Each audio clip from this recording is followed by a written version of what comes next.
Assalamualaikum warahmatullahi wabarakatuh. Halo sobat kisah kehidupan. Bagaimana kabar Anda hari ini? Mudah-mudahan fine dan selalu dalam lindungan Allah Subhanahu wa taala. Senang sekali kami bisa kembali hadir menjumpai Anda, dan untuk kesempatan kali ini kami akan berbagi satu kisah nyata horor yang berjudul Ganasnya Jin Kemangmang. Konon jin jenis ini biasa menampakkan diri dalam wujud seekor katak raksasa dengan tengkuk membawa api berkobar-kobar. Api inilah yang bisa membakar apa saja. Istilah kemangmang mungkin sudah tercetus sejak berabad-abad silam. Dia dipercaya sebagai makhluk yang berada dalam lingkup alam gaib, termasuk bangsa jin. Berbeda dengan jenis jin lain yang punya karakter dan bentuk penampakannya menyerupai fisik manusia, kemangmang wujud penampakan fisiknya disebutkan berupa sosok katak air dalam ukuran jumbo. Setidaknya kepercayaan semacam ini tumbuh subur di kalangan masyarakat Pantura, Jawa Barat, khususnya di daerah Indramayu dan sekitarnya. Selain ukurannya ratusan kali lipat dari ukuran katak air atau bangkong biasa yang hanya sekepalan tangan orang dewasa, pada bagian antara kepala dengan punggung atau persisnya di sekitar tengkuk kemangmang akan muncul api yang berkobar-kobar. Api pada tengkuk kemangmang ini bukan halusinasi atau hanya api fata morgana, melainkan api yang sanggup membakar kayu-kayu kering. Konon, dengan sebab ini, di sejumlah lokasi rawa-rawa dan pertambakan di wilayah pantai utara Jawa Barat kerap terjadi insiden kebakaran hutan mangrove atau bakau. Banyak yang menduga kebakaran ini akibat ulah kemangmang. Uniknya lagi, api pada tengkuk kemangmang ini tidak akan padam walau terkena air sekalipun. Tiap kali muncul ke permukaan air rawa, secara spontanitas, api pada tengkuknya akan berkobar-kobar. Sama seperti makhluk gaib pada umumnya, jin berwujud katak raksasa ini tidak pernah berani muncul pada siang hari. Kemangmang hanya melakukan penampakan pada malam hari, khusus di sekitar areal rawa yang jauh dari pemukiman. Karena keganasannya yang dapat membinasakan manusia akibat kobaran apinya, tak heran bila berpuluh-puluh tahun silam, keberadaan kemangmang menjadi momok di kalangan pengembala kerbau di kawasan Pantura, khusus di wilayah pedesaan Kabupaten Indramayu. Para penggembala kerbau ketika itu selalu mencari lokasi yang subur rerumputannya, disertai genangan air melimpah. Pasalnya kerbau termasuk binatang darat yang tidak tahan mengalami panas matahari, sehingga harus sering berkubang. Untuk memenuhi selera binatang ternaknya, para penggembala kerbau terpaksa tinggal berhari-hari di areal rawa-rawa. Mereka inilah yang kerap menyaksikan fenomena penampakan kemangmang dengan api pada tengkuknya yang berkobar-kobar. Dalam suasana gelap, penggembala kerap kali dikejutkan oleh munculnya kobaran api di tengah-tengah rawa yang tergenang air dalam radius puluhan hektar. Api ajaib ini berkobar-kobar sesaat di permukaan air, lalu hilang. Tidak berapa lama, kobaran itu pun muncul lagi di tempat yang berbeda. Fenomena mistik ini terus-menerus berlangsung selama beberapa belas menit. Apa yang diburu kemangmang dalam kemunculannya di tengah rawa? Sampai hari ini belum ada jawaban yang pasti, sebab jenis makanan apa yang disukainya pun masih misterius. Jin kemangmang ini konon hanya muncul dan bermain-main dengan kobaran apinya di permukaan rawa. Tapi sesekali makhluk halus ini menebar malapetaka bagi manusia. Sebelum areal rawa diubah menjadi petakan empang bandeng dan tambak udang, masyarakat yang mukim di sekitar pantai utara Indramayu sudah cukup akrab dengan penampakan jin kemangmang.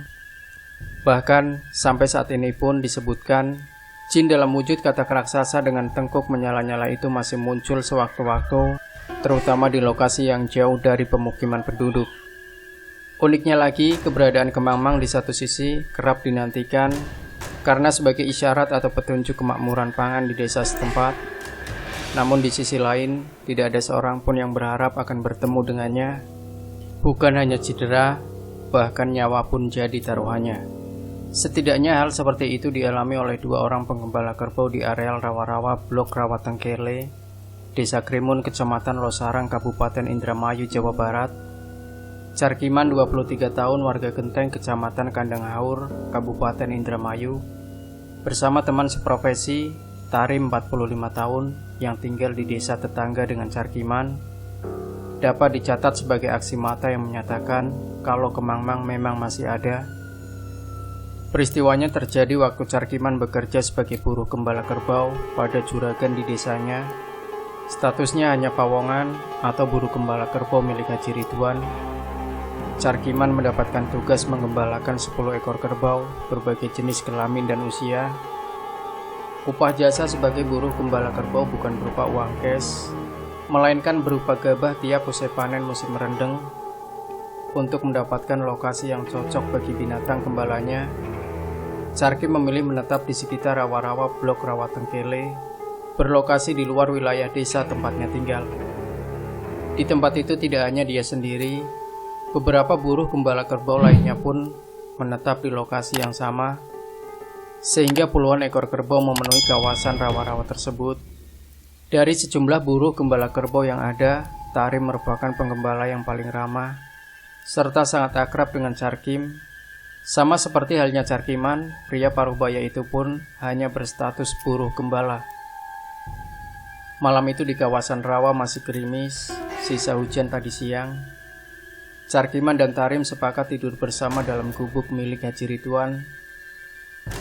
Sore menjelang maghrib, Tarim baru kembali dari rumah majikannya buat mengambil perbekalan. Dalam kantung kresek warna hitam yang dibawanya berisi penuh gula, kopi, rokok, dan makanan kering. Carkiman yang sudah kehabisan perbekalan merasa bersyukur lantaran temannya selalu membuka tangan untuk saling menolong dalam hal akomodasi. Tanpa mengenal jam dan waktu, dua teman karib yang beda usia itu pun duduk bersila di atas tikar pandan di lantai gubuk yang lembab.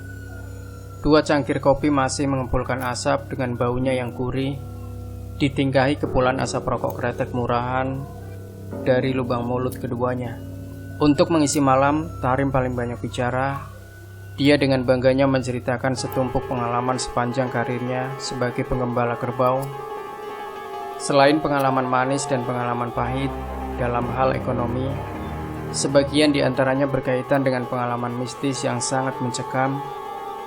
Selama puluhan tahun menggembala kerbau dan bermukim dari rawa yang satu ke rawa yang lainnya, sudah tidak terhitung dia menemukan pengalaman mistis. Menurut Tarim, ada beberapa jenis makhluk halus yang biasa bermukim di sekitar rawa. Namun dari sekian jenis makhluk halus penghuni rawa, Kemangmanglah yang paling ganas dan berbahaya. Di saat menjelaskan sepak terjang Kemangmang yang mengerikan dan berbahaya itu, di kejauhan tiba-tiba terdengar suara anjing dalam jumlah banyak. Bukan hanya menyalak dan mengeram, bahkan ada juga yang melolong panjang, seakan tengah mengundang makhluk halus agar datang di tempat itu. Saat itulah sekitar 100 meter di depan gubuk, tepatnya di tengah genangan air rawa, tiba-tiba terlihat api berkobar. Kobaran api itu muncul sesaat, lalu kembali menghilang. Masya Allah, kita bakal celaka, Car. Pekik Tarim, risau wajahnya yang semua ceria, mendadak berubah tegang. Celaka? Apa maksud Mang Tarim? Carkiman terbengong. Barusan kamu melihat kobaran api di tengah air rawa kan? Tarim balik bertanya. Iya, saya melihatnya. Memangnya itu api apaan sih, Mang? Tubuh Tarim bergetar hebat, bibirnya pun bergetar. Begitupun suara yang keluar dari celah bibirnya bergetar dan berkata-kata, itulah yang barusan saya ceritakan. Itu api Kemangmang, Car, urai Tarim. Jantung Carkiman nyaris saja copot setelah mendengar penjelasan Tarim. Ternyata Kemangmang itu wujudnya kobaran api yang tidak padam terkena air. Lalu Tarim membenamkan rokoknya ke dalam lantai gubuk yang lembab, sekaligus meminta Carkiman untuk mematikan rokoknya. Konon, Kemangmang sangat sensitif terhadap cahaya, walau sekecil apapun. Diceritakan jika sudah melihat cahaya, makhluk itu langsung mengejar ke sumber cahaya tersebut. Tanpa diminta 2 kali, Carkiman kontan melunakkan bara rokoknya ke atas lantai hingga padam seketika. Tidak berapa lama pula, kobaran api aneh itu muncul di permukaan air rawa. Bahkan hanya berjarak beberapa meter di depan gubuk. Rupanya makhluk itu sudah melihat cahaya rokok dalam radius ratusan meter tadi. baik Carkiman maupun Tarim langsung memanjatkan doa kepada Tuhan supaya makhluk itu tidak menyerang. Tapi belum selesai memanjatkan doa-doanya, kobaran api berikut sosok katak sebesar kambing gibas secara cepat melompat dari dalam air dan menerjang ke arah Carkiman dan Tarim. Menyadari datangnya bahaya, Tarim menyeret lengan Carkiman sekaligus menembus ke samping gubuk. Baru saja keduanya bergulingan di atas tanah becek, Kemang-Mang sudah menggempur ke dalam gubuk. Gubuk yang terbuat dari anyaman bambu itu pun secara cepat terbakar, menciptakan sinar merah kekuningan. Dari dalam kobaran api gubuk, melesatlah Kemang-Mang menuju ke arah keduanya. Sekuat tenaga, baik Carkiman maupun Tarim mempercepat larinya. Hanya mengandalkan cahaya bulan yang remang-remang, keduanya lari pontang-panting di antara rumpun belukar. Setelah jatuh puluhan kali, baru keduanya menarik napas lega. Keduanya bersyukur karena tidak sampai dibakar oleh Kemang-Mang. Malam itu keduanya tidur di tempat lain yang jauh dari rawa.